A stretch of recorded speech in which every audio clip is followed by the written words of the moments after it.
नमस्ते और आपका स्वागत है। आज हम एक ऐसी प्रक्रिया की दुनिया में उतर रहे हैं जो हमारे चारों ओर मतलब हर पल, हर एक पत्ती के अंदर हो रही है और जिसके बिना सच कहें तो हमारा अस्तित्व ही संभव नहीं है।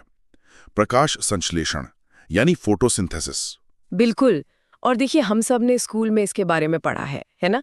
कार्बन डाइऑक्साइड प्लस पानी सूरज की रोशनी में बन जाता है भोजन और ऑक्सीजन। लेकिन हमारे पास जो स्रोत हैं वे इस धारणा को पूरी तरह से तोड़ते हैं कि यह कोई साधारण सी रासायनिक अभिक्रिया है। यह समीकरण इसकी जटिलता के साथ बिल्कुल न्याय नहीं करता। और मुझे लगता है जटिल शब्द ही यहाँ सबसे जरूरी है। हम स्कूल में से बस एक लाइन में पढ़ लेते हैं, लेकिन असल में एक पत्ती के अंदर जो हो रहा है वो किसी हाईटेक केमिकल फैक्ट्री से कम नहीं। तो आज का हमारा मिशन है इसी फैक्ट्री का एक गाइडेड टूर करना। हम इसके दो मुख्य विभागों को समझेंगे। पहला, प्रकाश अभिक्रिया जो सूरज की रोशनी को ऊर्जा में बदलता है, और दूसरा अंधकार अभिक्रिया जो उस ऊर्जा का इस्तेमाल करके असली भोजन बनाता है। तो चलिए इस अद्भुत कारखाने के पहले विभाग से ही शुरू करते हैं। इसे हम एक तरह का सोलर पावर प्लांट कह सकते हैं। ये प्रक्रिया क्लोरोप्लास्ट के अंदर गराना नाम के हिस्से में होती है। इसे इसके खोजकर्ता के सम्मान में हिल रिएक्शन भी कहा जाता है। ठीक है, तो इस सोलर पावर प्लांट में पहला कदम क्या होता है? जाहिर है सूरज की रोशनी को पकड़ना। सही। सबसे पहला काम है प्रकाश का अवशोषण। क्लोरोफिल के अणु जो पत्तियों को उनका हरा रंग देते हैं, वो सूरज की रोशनी के ऊर्जा कणों, जिन्हें फोटॉन कहते हैं, उनको किसी एंटीना की तरह पकड़ते हैं। इस ऊर्जा से क्लोरोफिल के अणु में हलचल होती है। वो उत्तेजित हो जाते हैं और अपनी ऊर्जा छोड़ते हैं। ये पूरी प्रक्रिया का शुरुआती स्विच है। और एक बार जब ये स्विच ऑन हो जाता है और ऊर्जा पैदा होती है, तो उसका इस्तेमाल कहाँ होता है? मुझे लगता है यहीं पर वो चीज होती है जो हम सबके लिए बेहद जरूरी है। यहीं पर होती है। दूसरा कदम है जल का विखंडन, जिसे विज्ञान की भाषा में फोटोलाइसिस कहते हैं। फोटोलाइसिस। हाँ, फोटो यानी प्रकाश और लाइसिस यानी टूटना। क्लोरोफिल से मिली ऊर्जा का इस्तेमाल पानी के अणुओं H2O को तोड़ने के लिए किया जाता है। और इस प्रक्रिया से तीन चीजें निकलती हैं: हाइड्रोजन आयन, इलेक्ट्रॉन और ऑक्सीजन। एक मिनट, तो आप कह रही हैं कि जिस हवा में मैं और आप अभी सांस ले रहे हैं वो ऑक्सीजन किसी पौधे के अंदर पानी के अणुओं को सूरज की रोशनी से तोड़े जाने का एक बाय प्रोडक्ट है? मतलब हमारा जीवन उनके कचरे पर निर्भर है? ये तो दिमाग घुमा देने वाली बात है। ये प्रकृति का सबसे खूबसूरत विरोधाभास है। जो पौधे के लिए एक तरह से व्यर्थ पदार्थ है, वो पृथ्वी पर ज्यादातर जीवन का आधार है। खैर, अब पानी के टूटने से हमें हाइड्रोजन और इलेक्ट्रॉन मिल गए हैं। अब शुरू होता है तीसरा कदम, इन दोनों का इस्तेमाल करके ऊर्जा वाहक अणु बनाना। इन्हें आप फैक्ट्री के रिचार्जेबल पावर बैंक्स की तरह समझ सकते हैं। ओके, ये सादृश्य बहुत मददगार है। तो ये पावर बैंक्स कौन-कौन से हैं? एक है NADPH2, जो पानी से निकले हाइड्रोजन को पकड़कर ऊर्जा स्टोर करता है। इसके लिए क्लोरोप्लास्ट में एक खास अणु होता है NADP, जो हाइड्रोजन को पकड़ते ही NADPH2 में चार्ज हो जाता है। और दूसरा पावर बैंक? दूसरा, जो शायद ज्यादा मशहूर है, वो है ATP। इसे तो जीवन की एनर्जी करेंसी भी कहते हैं। क्लोरोप्लास्ट में पहले से डिस्चार्ज हुई बैटरियां होती हैं, यानी ADP। प्रकाश की ऊर्जा का इस्तेमाल करके इसमें एक और फॉस्फेट जोड़ा जाता है और ये ATP बन जाता है। मतलब एक तरह का रिचार्जेबल सेल, NADPH2 और दूसरा कैश, ATP। और इन दोनों को चार्ज करने की पूरी प्रक्रिया को ही फोटोफॉस्फोरिलेशन कहते हैं। फोटो यानी रोशनी से चार्ज करना। बिल्कुल सही पकड़ा आपने। तो संक्षेप में, इस सोलर पावर प्लांट यानी लाइट रिएक्शन का काम पूरा हुआ। इसने सूरज की रोशनी और पानी को कच्चे माल की तरह इस्तेमाल करके दो चार्ज की हुई बैटरियां ATP और NADPH2 तैयार कर ली हैं और बोनस में ऑक्सीजन को बाहर फेंक दिया है। तो अब हमारे पास ये ऊर्जा की बैटरियां पूरी तरह चार्ज हो चुकी हैं, लेकिन ये सिर्फ ऊर्जा है, भोजन नहीं। तो अब पत्ती के अंदर की फैक्ट्री का अगला डिपार्टमेंट, जिसे स्ट्रोमा करते हैं, इन बैटरियों का इस्तेमाल करके असली प्रोडक्ट यानी चीनी कैसे बनाता है। यहीं पर डार्क रिएक्शन का काम शुरू होता है ना? एकदम सही। और पहले ये साफ कर दें, इसे डार्क रिएक्शन इसलिए नहीं कहते कि ये रात में होती है। ये नाम सिर्फ इसलिए है क्योंकि इसे सीधे प्रकाश की जरूरत नहीं होती। ये दिन में ही होती है, लेकिन ये पूरी तरह से लाइट रिएक्शन से आने वाली चार्ज की हुई बैटरियों पर निर्भर है। अगर पावर सप्लाई बंद तो ये असेंबली लाइन भी बंद। और इस असेंबली लाइन का एक और नाम भी है, केल्विन साइकिल, जिसके लिए नोबेल पुरस्कार भी मिला था। हाँ, अमेरिकी वैज्ञानिक मेल्विन केल्विन ने इसकी खोज की थी। ये एक चक्र है जो बार बार घूमता है और इसका एकमात्र लक्ष्य है हवा से कार्बन डाइऑक्साइड को पकड़कर उसे ग्लूकोज यानी पौधे के भोजन में बदलना। तो ये साइकिल कैसे काम करती है?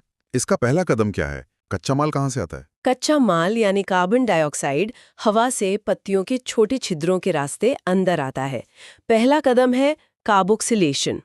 इसमें CO2 का एक अणु पौधे के अंदर पहले से मौजूद एक 5 कार्बन वाले यौगिक RUBP से जुड़ता है। लेकिन ये जुड़ाव अपने आप नहीं होता। इसके लिए किसी मैनेजर या सुपरवाइजर की जरूरत होगी? बिल्कुल, और वो सुपरवाइजर है एक एंजाइम जिसका नाम है रूबिस्को। रूबिस्को की मदद से CO2 और RUBP जुड़कर एक नया यौगिक बनाते हैं जिसे PGA कहते हैं। हमारे स्रोत में एक बहुत ही दिलचस्प तथ्य दिया गया है कि रूबिस्को इस पृथ्वी पर सबसे अधिक मात्रा में पाए जाने वाला एंजाइम है। दुनिया का सबसे आम एंजाइम। ऐसा क्यों? क्या ये बहुत ज्यादा काम करता है या फिर ये अपना काम करने में थोड़ा धीमा है, इसलिए पौधे को इसकी बहुत ज्यादा जरूरत पड़ती है? आपका दूसरा अनुमान ज्यादा सही है। रूबिस्को असल में कमाल का है, लेकिन ये थोड़ा अक्षम भी है। इसकी एक आदत है कि ये कभी-कभी गलती से कार्बन डाइऑक्साइड की जगह ऑक्सीजन को पकड़ लेता है, जिससे एक अलग ही प्रक्रिया शुरू हो जाती है जो पौधे की ऊर्जा बर्बाद करती है। इसलिए पौधे इसकी भरपाई इसकी भारी मात्रा बनाकर करते हैं। ये प्रकृति का एक दिलचस्प समझौता है। एक जरूरी लेकिन थोड़ा नाकारा कर्मचारी, इसलिए उसकी एक पूरी फौज रख लो। वाह, ये तो कमाल की जानकारी है। ओके, तो CO2 अब पौधे के सिस्टम में दाखिल हो चुका है और PGA बन गया है। अब क्या होगा? अब उन चार्ज की हुई बैटरियों का काम आएगा? अब आता है दूसरा कदम, रिडक्शन। यहीं पर लाइट रिएक्शन में बनी ऊर्जा वाली बैटरियों का इस्तेमाल होता है। ATP और NADPH2 की ऊर्जा का उपयोग करके PGA को एक नए, ज्यादा ऊर्जा वाले यौगिक PGAL में बदल दिया जाता है। यह PGL ही वो पहला स्थिर उत्पाद है जो प्रकाश संश्लेषण के दौरान बनता है और आगे चलकर यही ग्लूकोज में बदलता है। इससे आप भोजन का पहला बिल्डिंग ब्लॉक कह सकते हैं। मतलब भोजन बनने की शुरुआत हो चुकी है। लेकिन आपने कहा था कि ये एक साइकिल है। साइकिल को चलते रहने के लिए उसे वापस अपनी शुरुआती जगह पर आना होता है। बिल्कुल सही, और वही है तीसरा और अंतिम कदम, रीजेनरेशन यानी पुनर्निर्माण। कुछ PGAL अणुओं का इस्तेमाल करके शुरुआती यौगिक RUBP को फिर से बना लिया जाता है ताकि वो नए कार्बन डाइऑक्साइड अणु को पकड़ने के लिए तैयार रहे। इस प्रक्रिया में भी बची हुई ATP की ऊर्जा खर्च होती है। ये तो अविश्वसनीय रूप से जटिल है। तो ये चक्र ऐसे ही घूमता रहता है। पर सवाल ये है कि एक ग्लूकोज का अणु बनाने के लिए ये सब कितनी बार करना पड़ता है? ग्लूकोज का फॉर्मूला C6H12O6 है, मतलब उसमें 6 कार्बन होते हैं और हर बार साइकिल में सिर्फ एक ही कार्बन डाइऑक्साइड अणु आता है। यही सबसे महत्वपूर्ण बात है। एक ग्लूकोज अणु बनाने के लिए केल्विन साइकिल को 6 बार? हाँ, पूरे 6 बार चलना पड़ता है। 6 बार? और इन 6 चक्रों को चलाने के लिए ऊर्जा की भारी कीमत चुकानी पड़ती है। कितनी? एक ग्लूकोज अणु बनाने के लिए पौधे को चाहिए 6 कार्बन डाइऑक्साइड के अणु और उन्हें प्रोसेस करने के लिए लाइट रिएक्शन से बनी पूरे 18 ATP और 12 NADPH2 की बैटरियां। 18 ATP और 12 NADPH2 सिर्फ एक ग्लूकोज अणु के लिए? ये सोचना ही पागलपन है। ये वाकई एक पूरी फैक्ट्री चलाने जैसा है। लेकिन असल दुनिया में तो धूप कभी ज्यादा होती है, कभी कम, तापमान बदलता रहता है। तो क्या ये फैक्ट्री हमेशा फुल स्पीड पर चलती है या इसके भी अपने नियम और शर्तें हैं? बहुत अच्छा सवाल है। ये प्रक्रिया बहुत संवेदनशील है और कई बाहरी कारक इसकी गति को नियंत्रित करते हैं। सबसे पहला कारक है तापमान। प्रकाश संश्लेषण के एंजाइम, खासकर रूबिस्को, 30 से 35 डिग्री सेल्सियस के बीच सबसे अच्छा काम करते हैं। और अगर तापमान इस गोल्डीलॉक्स जोन से बाहर चला जाए तो, जैसे बहुत ज्यादा गर्मी या ठंड में, अगर तापमान 40-45 डिग्री से ऊपर चला जाए तो ये एंजाइम उसी तरह खराब होने लगते हैं जैसे ज्यादा गर्मी से अंडा पक जाता है। प्रक्रिया रुक जाती है। वहीं अगर तापमान 5 डिग्री सेल्सियस से कम हो जाए तो एंजाइम इतने सुस्त हो जाते हैं कि प्रक्रिया लगभग ठप पड़ जाती है। तापमान के अलावा प्रकाश खुद भी एक बड़ा कारक है। हाँ, और प्रकाश 3 तरह से असर डालता है। पहली है तीव्रता। दोपहर में जब प्रकाश तेज होता है तो गति तेज होती है, लेकिन बहुत ज्यादा तीव्रता जैसे रेगिस्तान में पत्तियों के क्लोरोफिल को नष्ट कर सकती है। दूसरा है प्रकाश का गुण, यानी उसका रंग। ये दिलचस्प है। क्या पौधे किसी खास रंग की रोशनी पसंद करते हैं? हाँ, प्रकाश संश्लेषण की गति सबसे तेज लाल रंग के प्रकाश में होती है, उसके बाद नीले रंग में, और सबसे कम हरे रंग में होती है। रुकिए, ये तो अजीब है। पत्तियां हरी होती हैं क्योंकि वे हरे रंग को परावर्तित करती हैं। मतलब पौधे उस रंग को नजरअंदाज कर रहे हैं जो उनके चारों तरफ सबसे ज्यादा है। ये तो ऐसा हुआ है जैसे कोई रेस्टोरेंट अपने सबसे मशहूर डिश को मेन्यू से ही हटा दे। क्या इसका कोई विकासवादी कारण है? ये एक बड़ा सवाल है जिस पर वैज्ञानिक आज भी बहस करते हैं। एक थ्योरी ये है कि शुरुआती दौर में समुद्र में बैंगनी बैक्टीरिया का राज था, जो हरे प्रकाश को सोख लेते थे। तो क्लोरोफिल वाले जीवों को बचे हुए लाल और नीले प्रकाश का इस्तेमाल करना सीखना पड़ा। ये विकास की एक मजबूरी थी जो आज तक चली आ रही है। और तीसरा कारक है प्रकाश की अवधि, जो सीधी सी बात है।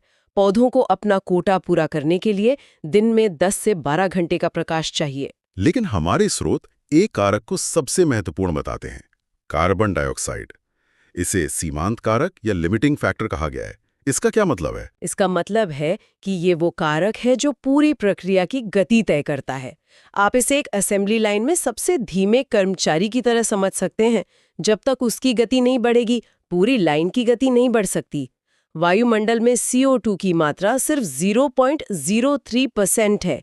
अगर बाकी सब कुछ ठीक हो, पर्याप्त पानी, रोशनी, सही तापमान, तो भी पौधे की गति इसी CO2 की कमी की वजह से सीमित रहती है। तो अगर हम CO2 की मात्रा बढ़ा दें तो पौधे ज्यादा खुश होंगे और तेजी से बढ़ेंगे, जैसे ग्रीन हाउस में किया जाता है। एक हद तक हाँ। अगर आप CO2 की मात्रा थोड़ी बढ़ाते हैं तो प्रकाश संश्लेषण की गति बहुत तेजी से बढ़ती है। लेकिन यहाँ एक पेच है। स्रोत ये भी बताते हैं कि अगर कार्बन डाइऑक्साइड की मात्रा बहुत ज्यादा हो जाए तो ये उल्टा असर करती है।